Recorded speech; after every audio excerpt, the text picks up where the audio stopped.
स्वर में ईश्वर की शक्ति है। सुर बड़ा दुर्लभ होता है, हर किसी को प्राप्त नहीं होता। एक सज्जन अर्थ कर रहे थे, बड़े भाग्य मानुष तनु पावा, बड़े भाग्य से मनुष्य शरीर मिला है। तो मनुष्य शरीर तो भाग्य से मिल गया, पर सुर दुर्लभ। ये जो सुर है ना, बड़ा दुर्लभ है। भगवान सभी को सुर नहीं देते, ससुर बहुत कम मिलते हैं। ससुर का अर्थ दूसरा मत लगाना, स्वरेन सहिता ससुर और सुरेन रहता असुर। जिसके पास सुर नहीं है वो असुर, और जिसके पास सुर है वो ससुर। बोलो राधे राधे राधे राधे। तो सुर दुर्लभ सदग्रंथ का भाग्यशालियों को मिलता है। तो भगवान के स्वर की तो बात छोड़, वो तो ईश्वर है। ईश्वर के स्वर का तो कहना ही क्या है। गोपियां ही उस स्वर की दीवानी इतनी हुई। गति विदस्तबोध गीत मोहिता कितवयोषित कस्तजैनिषि। गोपी गीत में गोपियों ने गाया, पति सुतान्वय भ्रातृबान्धवा नत विलंघ्यते तच्युता गता। गतिविदस्तबोध गीत मोहिता कितवयोषिता कस्तजैनिषि। गोपियां कहती हैं, हे प्यारे बंसी वारे, गतिविदः तब उद्गीत मोहिता। प्यारे आपने जो बंसी बजाई, निशम्य गीतम तदनंग वर्धनम, वो बंसी नहीं थी, केवल बंसी का स्वर नहीं था। तो क्या था? स्वर में आप हमारा नाम लेके हमारा आह्वान कर रहे थे, हमें बुला रहे थे। परंतु उस स्वर के मर्म को हर व्यक्ति समझ नहीं सकता, हर कोई नहीं समझ सकता। गतिविदः, हम उस स्वर के रहस्य को जानती हैं। गति, गति शब्द के चार अर्थ होते हैं। गति गमन, गति प्राप्ति, गति मोक्ष, गति ज्ञान, चार अर्थ होते हैं गति के। गोपियां कहती हैं गतिविदः तब उद्गीत। तुम्हारा जो गीत था वो केवल गायन नहीं था, उद्गीत। गीत और उद्गीत में क्या अंतर है? गीत वह है जो रियाज करके, अभ्यास करके गायक गाने में समर्थ हो जाए। तो कोई भी अभ्यास करे, अच्छा रियाज करे, 2-4 घंटे बैठ के तो गा लेगा, वो गीत है। और उद्गीत क्या है?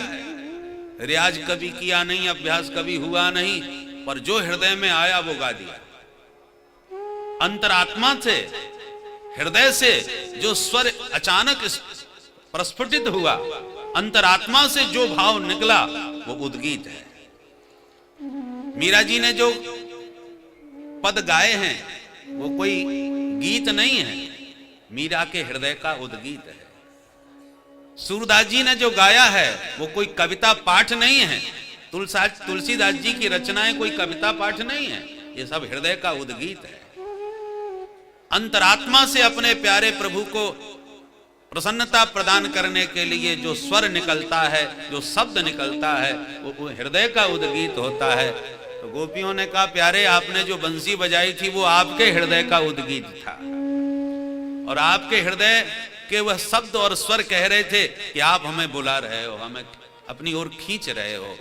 तो गतिविदस्तबोध गीत मोहिता, तुम्हारे हृदयगत उस उद्गीत से हम मोहित हो गई, हम पागल हो गई, दीवानी हो गई। और इतनी दीवानी हुई कि पति सुतान्वय भ्रातृबान्धवान। पति क्या कहेंगे, क्या सोचेंगे कि रात में घर छोड़ के ये भाग के कहां जा रही है, दोबारा हमें घर में घुसने भी देंगे कि नहीं, इसकी भी हमने परवाह नहीं करी। मेरा बच्चा मेरे बिना रात में सो नहीं सकता, 10 बार जगता है, बार बार उसे दूध पिलाना पड़ता है। माताओं को इस बात की सबसे ज्यादा चिंता होती है, पर हमें उसकी भी चिंता नहीं रही। पति सुत, पति सुतान्वय, सबसे ज्यादा प्रिय पति और सुत ही होते हैं माताओं को, अन्य की तो बात छोड़ो। तो पति सुतान्वय भ्रातृबांधवान, हमारे बंधु बांधव, हमारे भाई बंधु हमारे बारे में क्या बातें करेंगे, इसकी भी हमें लोक लाज की कोई परवाह नहीं रही। ऐसा दिव्य प्रेम प्रवाह हमारे भीतर प्रकट कर दिया, तो जैसे समुद्र की सुनामी जब उठती है तो फिर विचार नहीं करती कि कितना क्या होगा, कुछ भी हो जाए वो तो सबको बहा देती है। ऐसे हमारे भीतर भी प्रेम का ऐसा ज्वार भाटा आया, ऐसी सुनामी उठी कि हमने सबको बहा दिया। पति पुत्र परिवार परिजन बंधु बांधव सबका अतिक्रमण करके, सबका परित्याग करके तुम्हारे चरणों में खिंची दौड़ी चली आई। पति सुतान्वय भ्रातृबांधवा नति विलंघतेन तच्युतागता, हे अच्युत आगता, हम सब छोड़ करके आपके पास आई हैं। ऐसा प्रेमी, ऐसा संगीतकार का दीवाना कोई हो सकता है?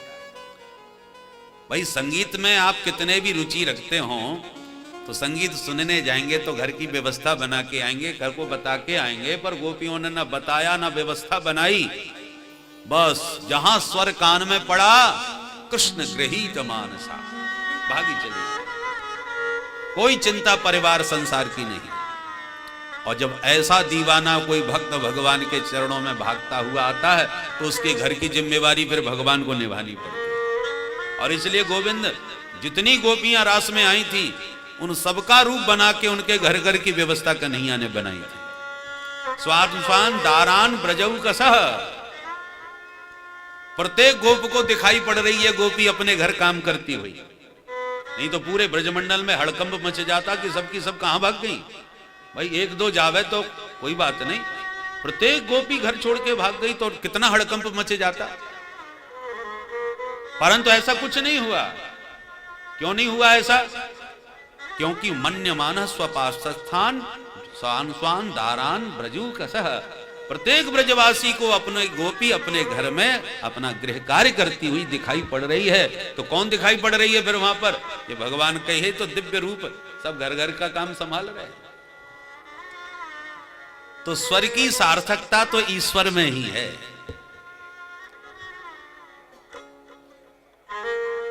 किसी ने स्वर की साधना करी, षड्ज की साधना करते करते सा लगाना भी ठीक से आ गया और स्वर माने षड्ज की भी पूर्ण सिद्धि हो जाती है, तो उस स्वर की सिद्धावस्था में उसे साक्षात ईश्वर का अनुभव होने लगता है।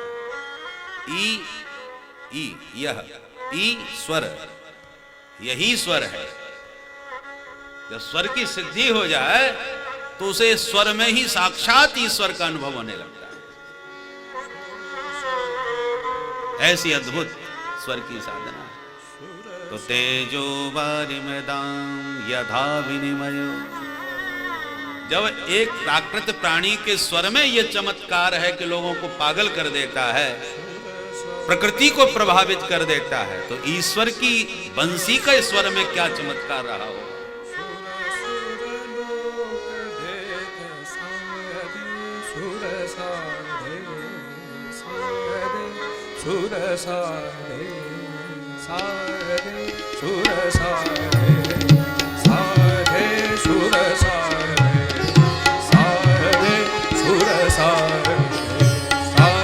ये स्वर की साधना।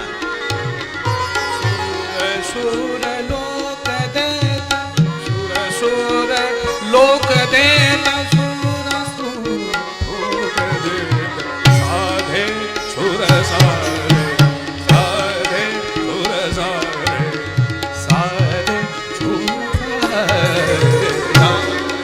बंसी वाले की जय। कहने का तात्पर्य यह है कि स्वर की साधना जिसने की होगी वही स्वर का मर्म समझ सकता है। पंडित जसराज जी आकर के अपने स्वर का बड़ा ख्याल सुनाना प्रारंभ कर दें किसी राग का, तो श्रोताओं में 5-7 ही बचेंगे, या तो सो जाएंगे या भग जाएंगे। क्योंकि स्वर में जब तक आपका स्वयं प्रवेश ठीक से नहीं होगा तब तक आप स्वर का मर्म जाने बिना उसमें डूब नहीं सकते, उसका आनंद ले नहीं सकते।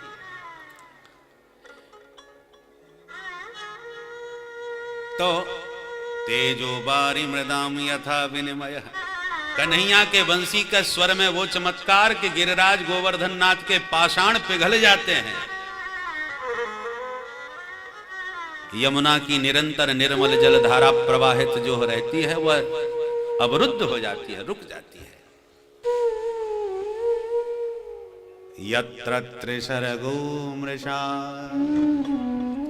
गोविंद के जो 3 धाम हैं, वृंदावन, मथुरा और दिव्य द्वारिका, इन धामों में जो भी भगवान का परिकर है वो सब नित्य शाश्वत सच्चिदानंद का नित्य परिकर है।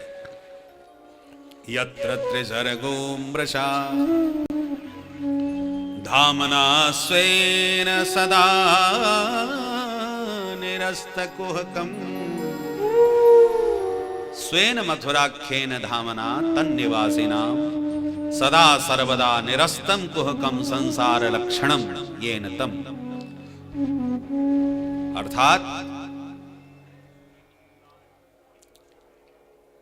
जो भी भगवान के दिव्य धाम का आश्रय लेते हैं, धाम का आश्रय लेने वाले आश्रित जनों का भगवान जन्म मरण रूपी जो संसार का प्रपंच है वह निरस्त कर देते हैं।